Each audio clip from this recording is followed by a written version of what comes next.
Halo teman-teman, kali ini saya akan membahas drama Cina yang berjudul Married to the Enemy of My Enemy. Drama ini mengisahkan tentang Zhong Xinyang yang diperankan oleh Han Donglin. Dia itu merupakan seorang fighter yang sangat terkenal dan sangat kuat di Asia gitu. Nah, suatu hari ada seorang wanita kaya raya yang bernama Xian Wan yang diperankan oleh Tan Xuanning. Dia itu sedang mencari orang yang bisa untuk diambil ginjalnya gitu, teman-teman. Jadi dia menggunakan kekuasaannya untuk mencari orang yang kuat dan bisa diambil salah satu ginjalnya. Nah, jadi si Xian Wan ini dia tuh memiliki adik yang bernama Jihiran. Dia tuh adik tirinya gitu, teman-teman, yang membutuhkan satu ginjal. Nah, karena ginjalnya si Xian Wan ini yang diincar karena mereka memiliki golongan yang sama, akhirnya dia mencari orang lain yang memiliki golongan darah yang sama juga dan yang cukup kuat gitu untuk diambil ginjalnya. Ketemulah dia dengan si Zhong Xinyang ini. Nah, akhirnya dia menemui si Zhong Xinyang dan meminta untuk menyerahkan ginjalnya gitu, dan dia memberikan alamat gitu, teman-teman. Nah, ternyata dia itu dijebak oleh si adik tirinya ini gitu. Jadi dia itu tiba-tiba diculik dan diambil paksa ginjalnya. Sebenarnya adiknya itu cuma butuh satu ginjal, namun si adik tirinya ini meminta kepada dokter untuk mengambil ginjalnya itu semua gitu. Jadi dua-duanya itu disuruh diambil karena adik tirinya ini merasa iri kepada dia. Jadi dia itu cantik dan kayak tidak kekurangan apapun, sedangkan adiknya ini dulunya adalah penyakitan gitu, teman-teman. Di sini juga si adik tirinya ini menabrak tunangannya si Xian Wan ini gitu. Jadi karena si tunangannya ini nggak mau ke adiknya ini merasa kalau dia nggak bisa dapat, si kakaknya ini juga nggak bisa dapat gitu. Akhirnya dia menabrak tunangannya hingga si tunangannya ini menjadi disabilitas, menjadi lumpuh gitu, teman-teman. Nah, setelah kejadian yang ginjalnya mau diambil itu, si Zhong Xinyang ini kan menolong Xian Wan ya. Jadi dia tuh menolong Xian Wan dan menjahit lagi lukanya. Dari situlah si Xian Wan ini mengkontrak Zhong Xinyang untuk bisa selalu berada di sisi dia dan menjadi bodyguardnya dia gitu, teman-teman. Nah, di scene ini si Xinyang ini dia tuh mau mendonorkan salah satu ginjalnya kepada Xian Wan. Jadi pasca Xian Wan kehilangan satu ginjalnya, kayak imunitas tubuhnya itu sangat menurun gitu, teman-teman. Dia tuh mudah sakit dan tidak bisa terkena dingin sedikit, dia tuh bisa hipotermia gitu. Nah, akhirnya Xian Wan ini mendapatkan ginjal dari si Xinyang. Nah, mereka berdua juga akhirnya tuh menikah. Jadi karena syarat untuk bisa mendapatkan warisan dari orang tuanya Xian Wan ini, dia tuh harus menikah. Akhirnya dia meminta Xinyang untuk menikahi dia gitu. Nah, si Xinyang ini beneran cinta kepada Xian Wan, sedangkan Xian Wan ini hanya menganggap bahwa pernikahan mereka itu sebatas pernikahan kontrak dan tidak ada rasa gitu, teman-teman. Jadi pada awalnya dia itu menyangkal perasaan-perasaan itu gitu. Nah, si Xinyang ini juga memiliki trauma di mana dulu pada waktu masih kecil dia melihat ayahnya ini disiram oleh air panas gitu. Jadi ketika dia mendengar suara air mendidih dan mendengar sesuatu yang mendidih, dia itu langsung terangsang gitu traumanya gitu, teman-teman. Dia akan mengalami pusing gitu. Nah, jadi sebenarnya Xinyang ini juga merupakan anak dari orang kaya.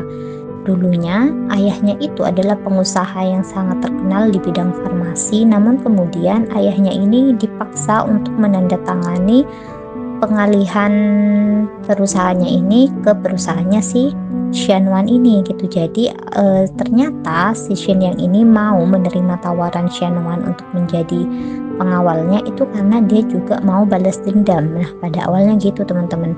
Jadi ketika dia masih kecil, dia tuh jelas-jelas mendengar bahwa pengawalnya itu memanggil namanya ibu si Xian Wan ini gitu. Makanya dia tuh berambisi untuk bisa balas dendam. Nah, karena mereka pada akhirnya saling mencintai dan tulus mencintai gitu, si Xinyang ini kan menceritakan kepada Xian Wan tentang maksud dia yang sebenarnya, dan Xian Wan itu mengelak gitu. Gak mungkin ibunya berbuat seperti itu, mungkin ada orang lain yang menggunakan nama ibunya untuk bisa berbuat yang seperti itu gitu. Nah, pada akhirnya mereka berdua ini bersama-sama bekerja sama untuk bisa menguak siapa sebenarnya dalang dibalik itu semua, dalang dibalik meninggalnya si ayahnya Shin yang ini. Nah, ternyata si ibunya Xianwan ini itu juga meninggal dengan cara dibunuh dan itu tidak wajar gitu teman-teman. Akhirnya mereka berdua ini saling bekerja sama untuk bisa menjatuhkan penjahatnya tersebut gitu.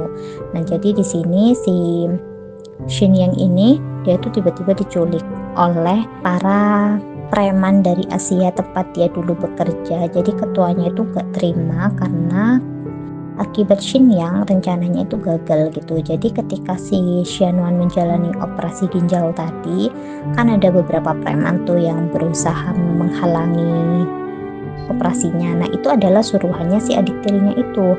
Adik tirinya itu nyuruh preman yang dari Asia itu untuk bisa memburu si Xianwan. Nah, tapi Shin Yang ini dia tuh berkhianat gitu kepada komplotannya dan dia menyerang balik gitu teman-teman. Makanya si ketuanya ini nggak terima karena dari situ dia tuh kehilangan uang yang dijanjikan oleh si adik tirinya itu karena misinya gagal gitu teman-teman. Nah, jadi di sini dia berusaha agar tidak ada seorang pun yang bisa keluar dari pintu itu karena dia khawatir kalau misalnya ada yang keluar mereka ini akan gegabah dan menyakiti si Xianwan ini gitu. Jadi dia berusaha untuk menaklukkan si preman-preman ini agar mereka tidak mencelakai Xianwan itu.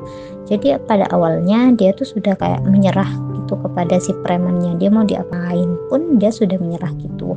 Tapi ketika si para premannya ini menyebut nama Xianwan, dia tuh kayak langsung ke distract dan langsung mau melawan gitu. Akhirnya terjadilah perkelahian, namun karena dia sendiri dia pada akhirnya juga tumbang gitu teman-teman.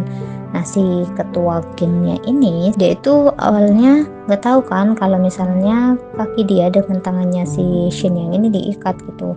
Jadi itu adalah taktiknya Shin Yang karena dia tahu kalau misalnya dia tidak bisa selamat, si ketuanya ini tetap nggak boleh keluar dari tempat itu gitu.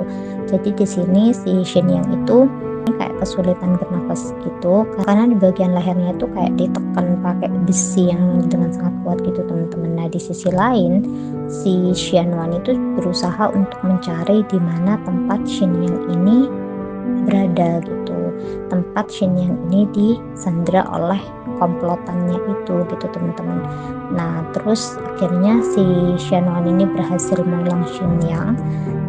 Dia memukul kepala si ketuanya itu, namun ketika dia datang Shin Yang ini sudah hampir kehilangan kesadarannya gitu, dan di situ membuat si Xianwan ini kayak frustasi banget gitu. Dia bingung dia harus melakukan apa. Dia melakukan CPR beberapa kali tapi si Shin Yang ini tetap tidak menunjukkan kalau dia akan siuman gitu.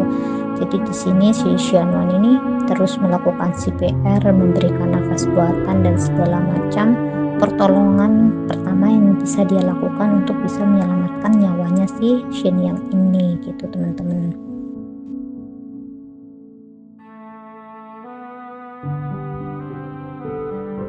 Nah, Shin Yang pun berhasil diselamatkan setelah beberapa kali Xianwan melakukan CPR dan langsung dilarikan ke rumah sakit.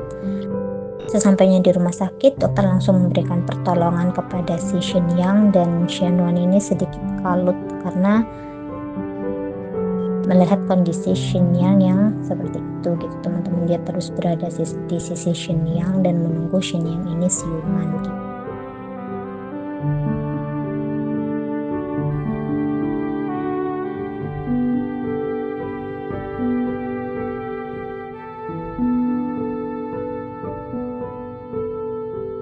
Oke teman-teman, mungkin segitu dulu dari aku. Terima kasih banyak, bye bye.